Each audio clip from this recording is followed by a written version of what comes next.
que le pouvoir religieux musulman est contre le pouvoir en place.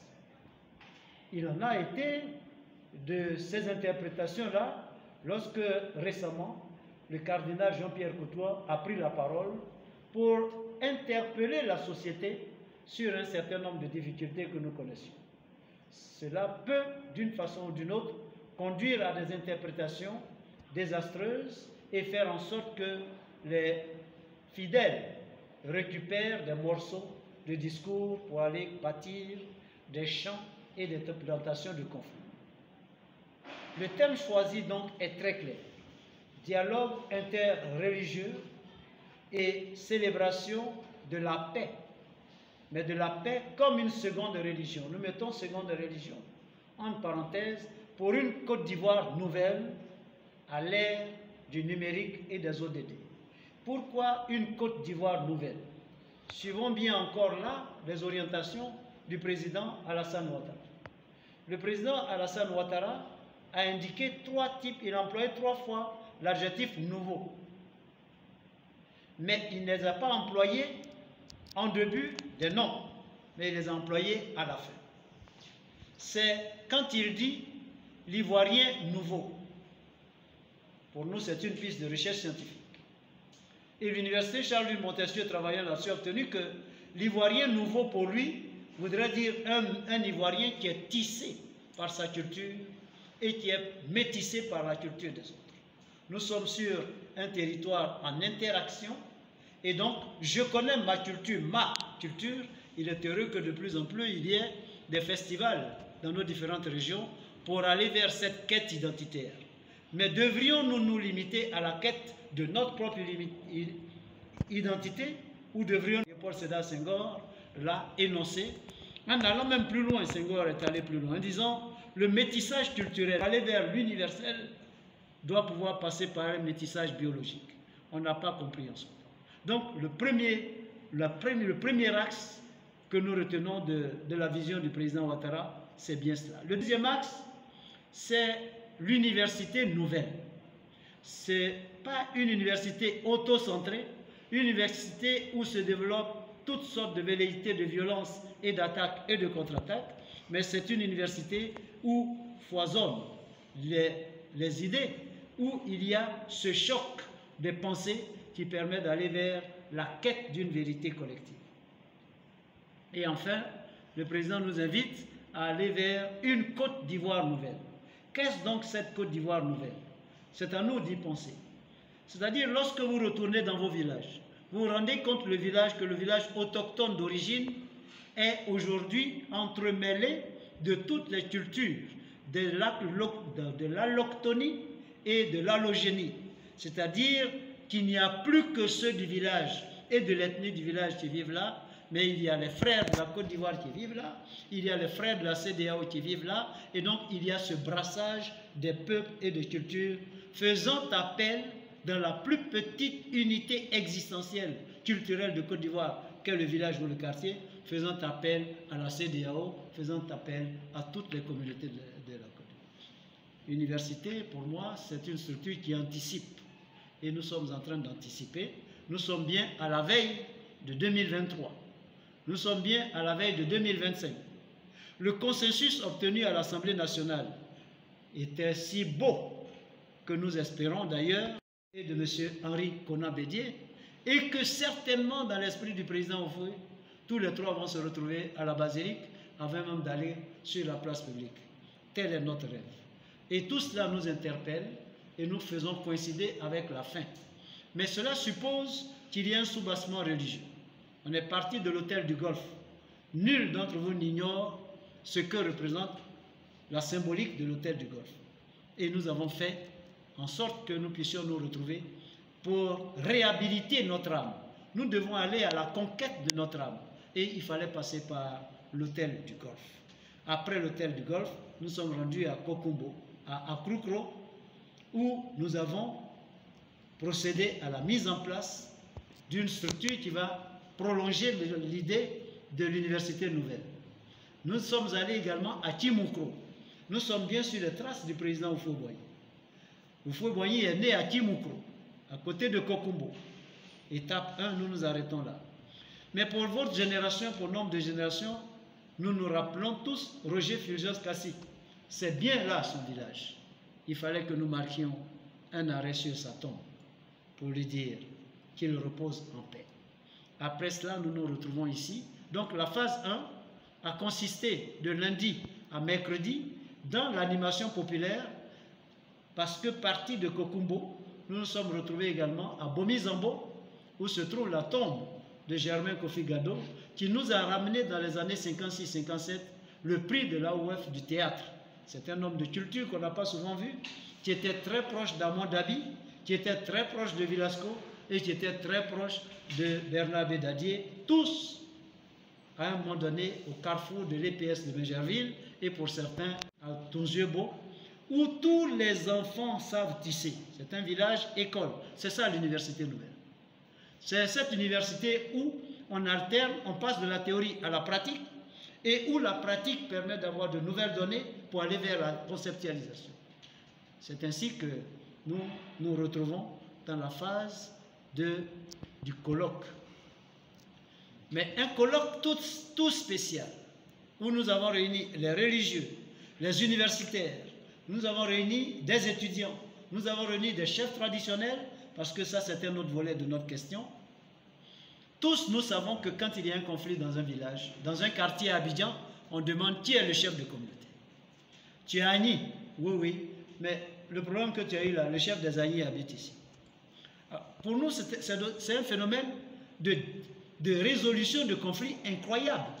Donc, ces chefs-là, pourquoi on ne les prendrait pas en compte dans les textes de la Chambre des rois et des chefs traditionnels? Il n'y a pas de conflit. Eux, ils sont une unité de mesure de base. Après cela, on a le village pour certains. Mais nos chefs même représentent dans nos grands quartiers d'Abidjan des chefs de village. Donc, il faut leur donner toute la formation.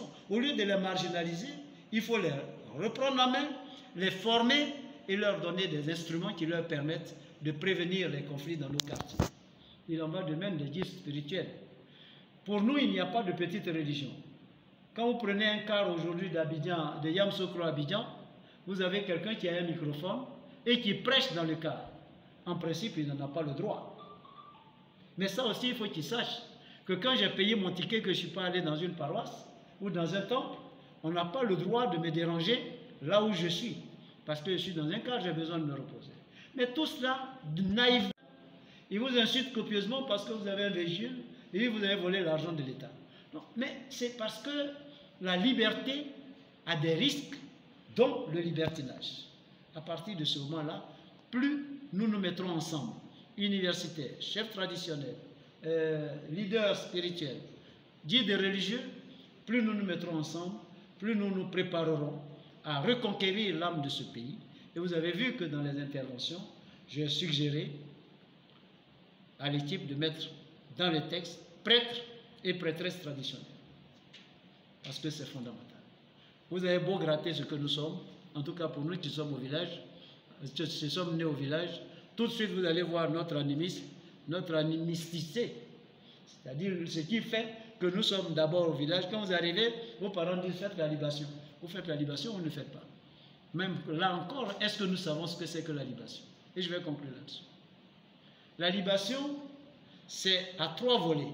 Ce n'est pas du tout une pratique démoniaque. On commence la libation en disant ciel, bois de ce vin. Terre, toi la terre qui nous reçoit, reçois le vin, reçois de ce vin, bois de ce vin. Toi, ancêtre X, etc., etc. Donc la dimension prière apparaît dans la libation. La dimension recherche de l'arbre généalogique, donc historique, apparaît dans l'arbre généalogique. Et vous verrez sur les places publiques que ce n'est pas celui qui verse la boisson qui parle toujours. Donc il y a la dimension de l'éloquence et de la prise de parole en public. Voilà 3 dimensions qui peuvent faire en sorte qu'on ne puisse pas dire que la libation est une pratique démoniaque.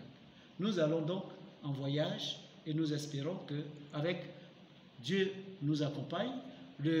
Demain, nous participons à la fête de l'indépendance.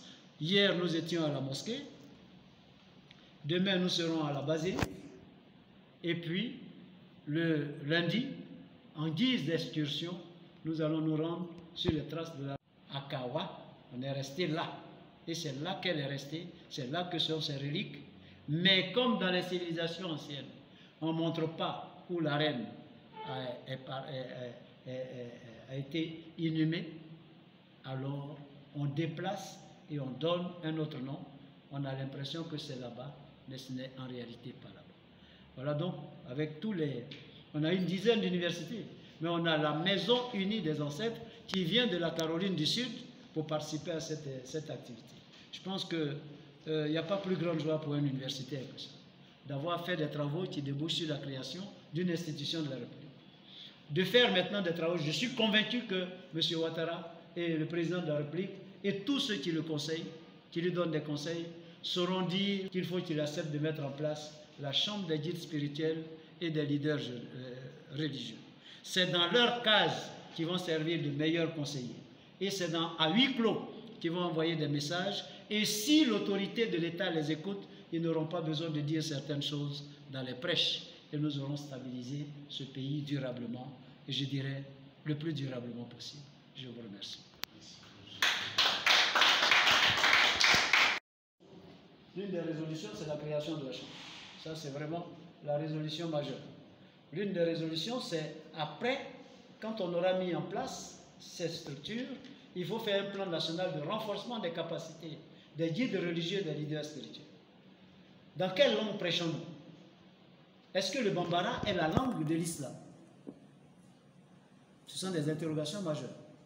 Est-ce que le latin ou le romain, avant, où on parlait tout, l'Église catholique s'exprimait en latin, est-ce que c'est la langue de la religion? Est-ce que, même si c'était la langue, ma propre langue, je suis maître de ma langue? Combien d'entre nous parlent leur langue en inondant les phrases, les textes des mots français? Il faut les comprendre. Qui plus est la subtilité de la langue française. Donc il faut les former non seulement à la pratique de la langue. Le texte, la Bible qu'on va lire, le Coran qu'on va lire, c'est d'abord un texte et c'est écrit en français. C'est écrit en arabe. Il faut pouvoir comprendre la langue. Parce qu'au-delà de la langue, vous avez plusieurs lectures. Le leader spirituel qui viendrait à la lecture au premier degré de la lecture n'y est pas. Il y a un deuxième, un troisième et un quatrième degré, peut-être même un cinquième, qui est réservé aux seuls initiés de la pratique spirituelle. À ce moment-là, ce n'est pas le texte qu'on lit, mais on lit le texte avec l'âme. Et on lit le texte avec une dimension spirituelle qui permet d'exercer une influence qualitative et positive sur celui qui écoute. Donc, il y a tout cela. Donc, un plan national de renforcement des capacités. L'autre résolution à laquelle je crois, c'est que le texte de la Chambre des rois doit prendre en compte dans un alinéa les chefs de communauté. On travaillera à écrire des articles pour cela. Les communes. À supposer même que ce soit pour des questions d'argent. S'ils sont des communes, les communes doivent avoir des budgets liés qui permettent de prendre en charge au moins les chefs de communauté. Ils contribuent à la stabilité des quartiers et des régions. Donc je crois que nos résolutions vont vers là. Et puis la création d'une chaire Afrique Diaspora de la diplomatie coutumière africaine à mettre en place à l'université Montesquieu, parce que, comme je vous l'ai dit, le Festival de la route des reines et des rois est un programme, c'est le programme culturel de l'université Charles Montesquieu. Avant encore, je disais, j'hésitais, mais maintenant j'ai la conviction et je confirme que c'est un programme qui est en train de faire un rayonnement. Il y a combien, 2 ou 3 universités du Nigeria qui étaient ici. Il y a des universités du Ghana. L'université est faite partout. On a eu plus d'une dizaine d'universités. Sans compter des guides spirituels qui sont venus du Cameroun pour participer aux travaux préliminaires. Donc je pense que l'Afrique, je ne dirais pas comme Alain Perfit, quand il a dit « Quand la Chine s'éveillera, le monde tremblera ». Mais je dirais que quand l'Afrique ouvrira les yeux spirituellement, le monde se stabilisera. 11e édition, il y a eu, depuis 2014, il n'y a plus de festival jusqu'à aujourd'hui, 2022. Quelles en est les raisons profondes de ce long silence? Partons d'abord, reposons la question autrement en disant quels sont les acquis jusqu'en 2014. Les acquis du festival jusqu'en 2014, vous avez des acquis sur le plan de la théorisation, de la conceptualisation de nos pratiques traditionnelles. Au fil du temps et à travers les travaux du colloque, nous avons élaboré la carte ivoirienne des alliances interethniques, l'unique carte. Nous avons énoncé un certain nombre de théories. La théorie de la diplomatie coutumière africaine, qui postule que tout peut se dire, mais il faut se concerter dans la case pour aller vers la vérité consensuelle.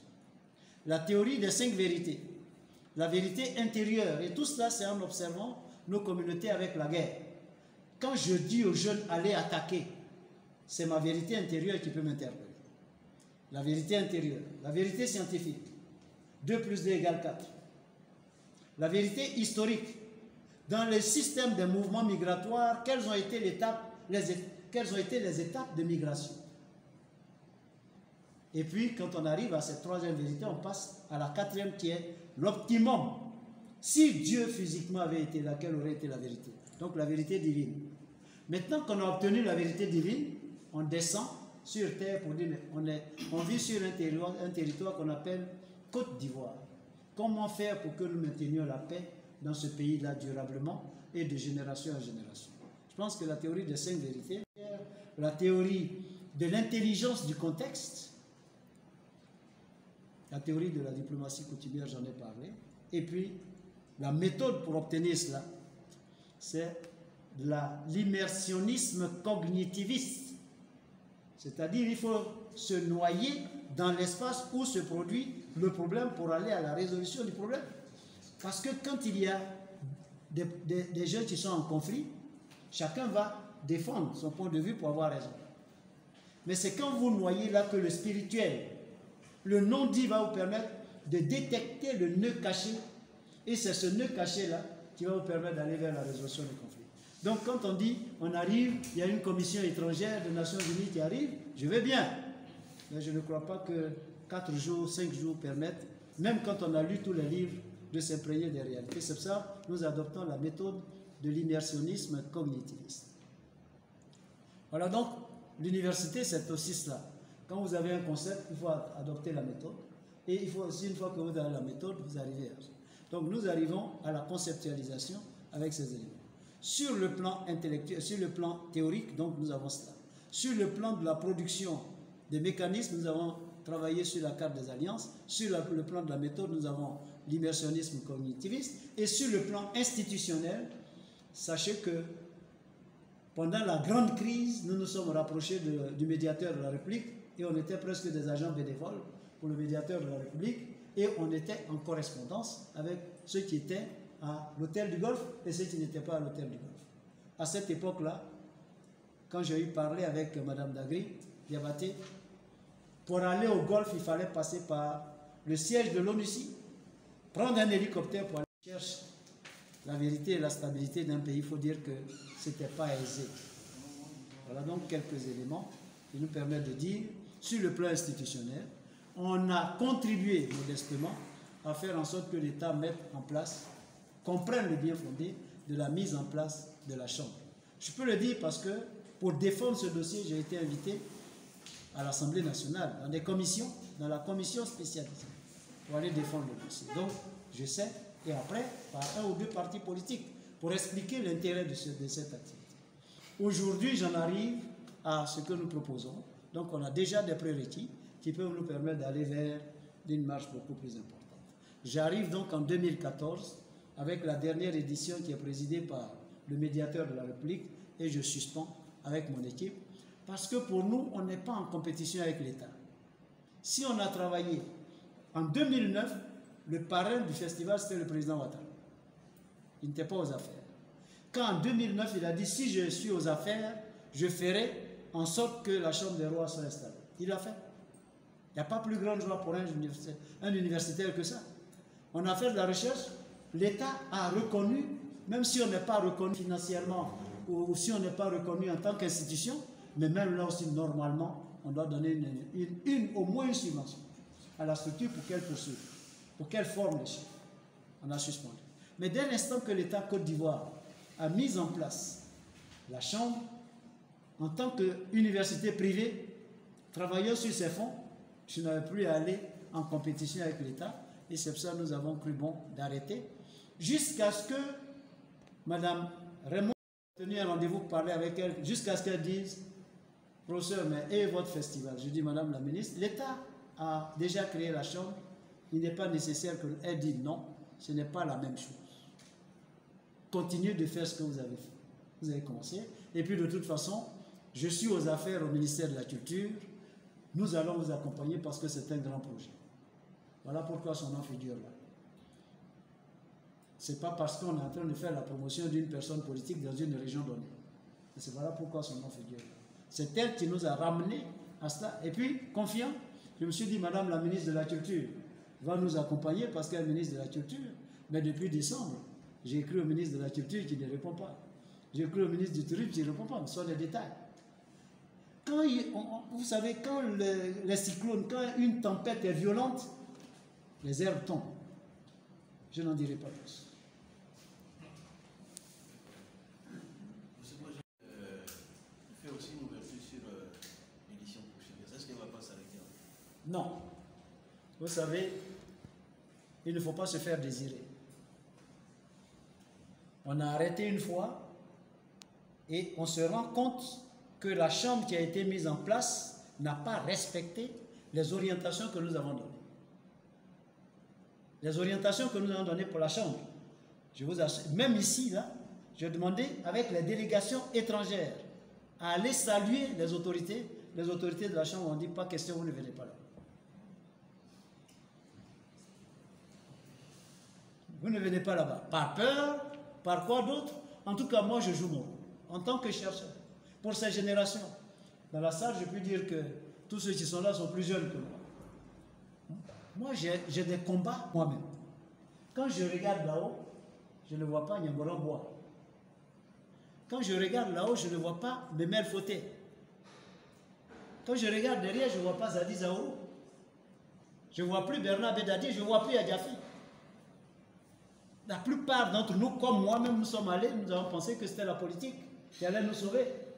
J'ai dû reculer parce que le terrain de la culture me semble encore, d'une certaine culture en tout cas, me semble encore vierge. Je suis revenu pour reprendre là où j'ai né. Ce festival ne connaîtra pas de fin.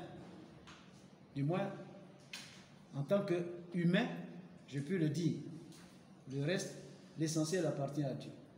Mais ma volonté est que nous puissions continuer jusqu'à ce que les actes se produisent. Les innovations sont nettes. Les innovations sont nettes parce que le premier bilan positif, c'est d'avoir obtenu que toutes les confessions, d'avoir été compris par les grands leaders de ces religieux de ce pays. C'est déjà beaucoup. Vous savez, quand je parle du cardinal, c'est toujours avec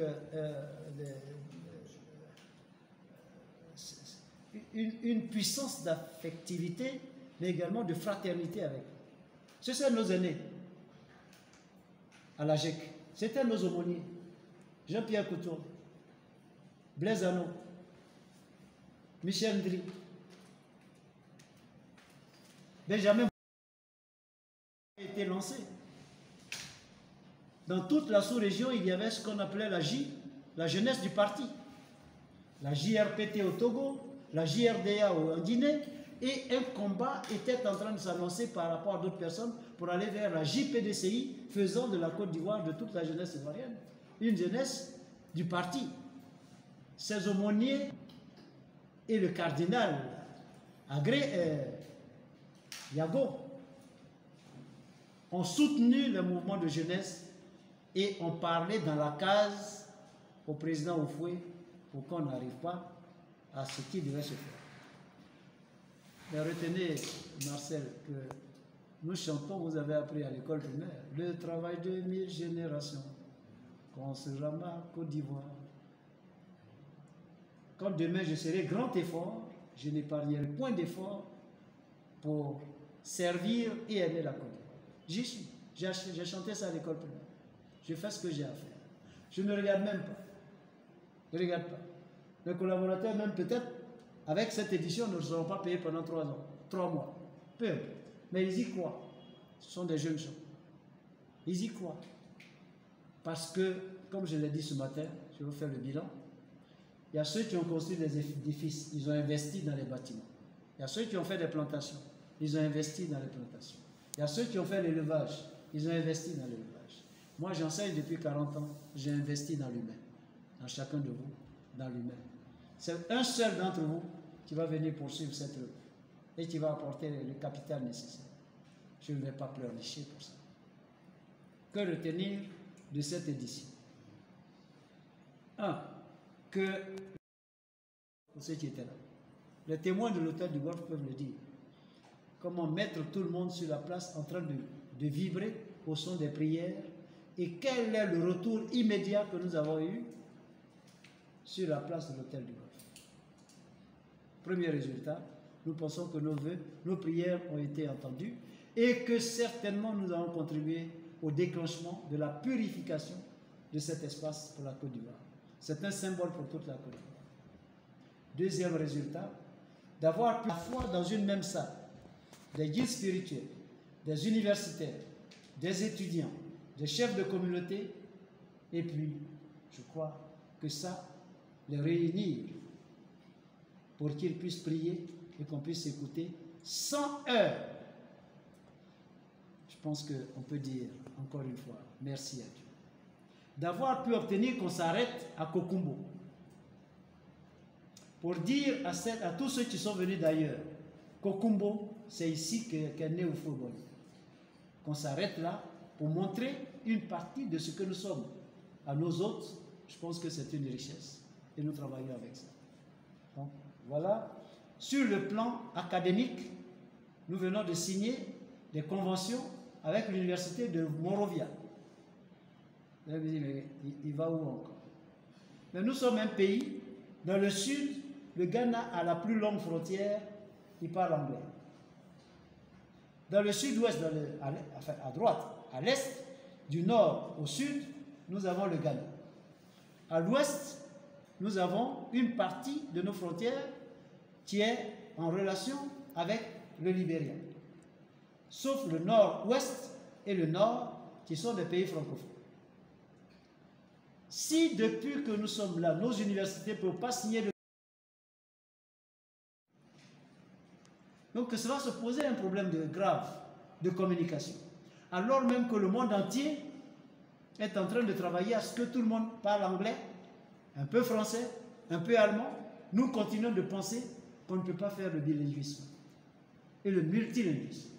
Je pense que d'avoir déclenché le processus de la signature, on a déjà signé avec le Nigeria, on a signé avec le Ghana, de venir signer un accord avec le Libéria et la Caroline du Sud à travers une structure importante de financement des ODD de la Caroline du Sud, je pense que le gain est établi puisque cette unité nous accompagne également dans la mise en place d'une université nouvelle à Kokumbo, université où nous allons sur à peu près 300 hectares établir une smart city, c'est-à-dire une ville intelligente pour aider les jeunes à se réaliser. Là où les gens ont creusé, il faut aider les partenaires à venir faire en sorte que les terres soient arables et qu'on puisse développer d'autres produits. Je vous assure que quand vous regardez les terres de Kokumbo et environnement, et l'environnement de Kokumbo, vous ne pouvez pas ne pas avoir les larmes aux yeux. Dans certaines plantations de teck, vous ne pouvez pas faire 5 mètres sans avoir un trou. Les mines. Dans 10 ans, qu'est-ce qui nous restera? Donc, je ne dis pas que c'est une lutte, mais c'est une contribution à l'industrialisation de peut-être l'orpaillage et à la transformation qualitative de ces jeunes qui sont en train de s'habituer à ça. Donc, c'est un autre acquis. Je ne peux pas énumérer les acquis parce que les guides spirituels prennent la parole pour soutenir ça. Hier, on était à la mosquée, on a été émerveillés par l'accueil qui nous a été réservé après la prière. Demain, nous serons à l'église catholique. Seul le silence va nous permettre d'entendre la voix de Dieu. Et c'est pour ça un de mes ouvrages est intitulé « Les bruits du silence ». Je ne peux pas vous dire tout, mais voilà, je pense que vous avez quelques idées.